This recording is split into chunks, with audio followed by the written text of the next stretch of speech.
জানো তো, আমার বন্ধুভাগ্য তেমন একটু ভালো নয়।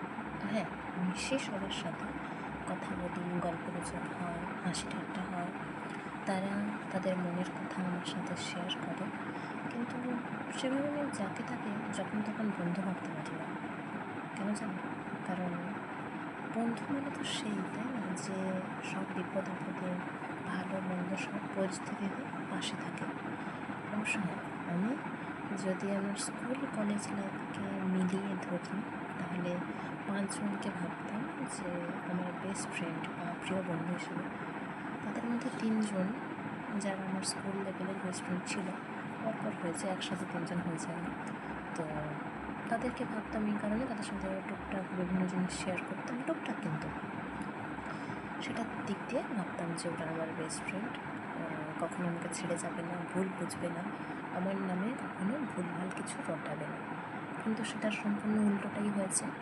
যতদিন আমি নিজে থেকে যোগাযোগ রাখতে চেয়েছি, নিজে থেকে খোঁজ খবর নিয়েছি, নিজে থেকে সব রকমের হেল্প করেছি, ততদিন ওদের কাছে আমি ভালো ছিলাম। তারপর থেকে ওদের কাছে কী হয়ে গেছে সে কথা নাই বা বলি। তো এমন একটা বিষয়, আমার চরিত্রে দাগ লাগানোর গুজব ছড়াতে পিছপা হয়নি ওটা। এরপর আসি কলেজ লাইফের কথা।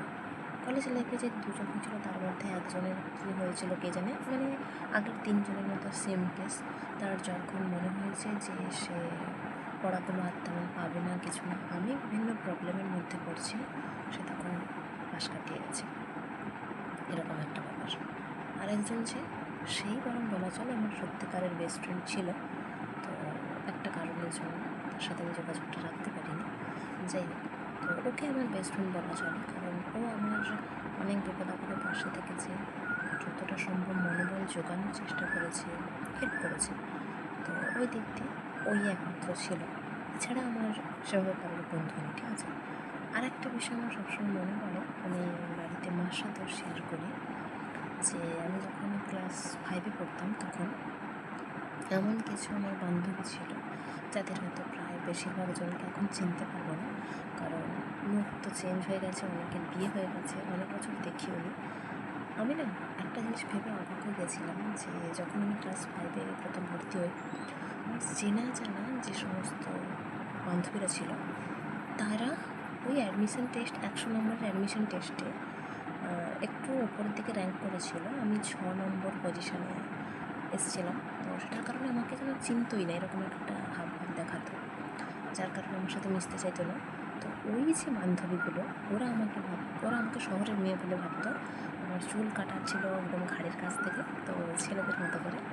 যাই হোক, আমাকে দেখলে তখন মনেই হতো অবশ্য যে হয়তো আমি শহর থেকে এখানে ভর্তি হয়েছি, পড়তে আসার জন্য হয়তো কোথাও থাকি। ওরা আমাকে যথেষ্ট হেল্প করতো।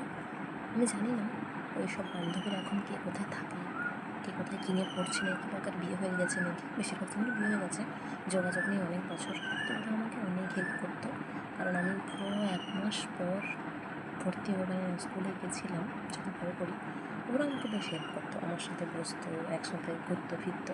আমি কেন জানি না ভাইকে একটু বেশি ভয় পেতাম, ঠিক আছে।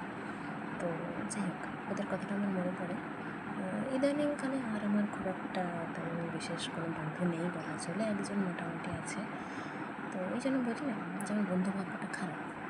আবার আরেকটা ব্যাপারও ঠিক, যারা সম্পর্ক বজায় রাখতে পারে না, দোষটা আসলে তাদের, দোষটা কিন্তু আমাদের নয়। কেন জানো?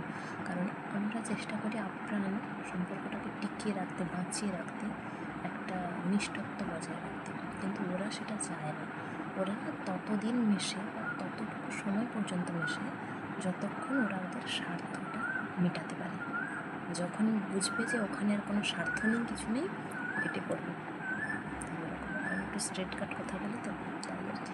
চলো, টাটা।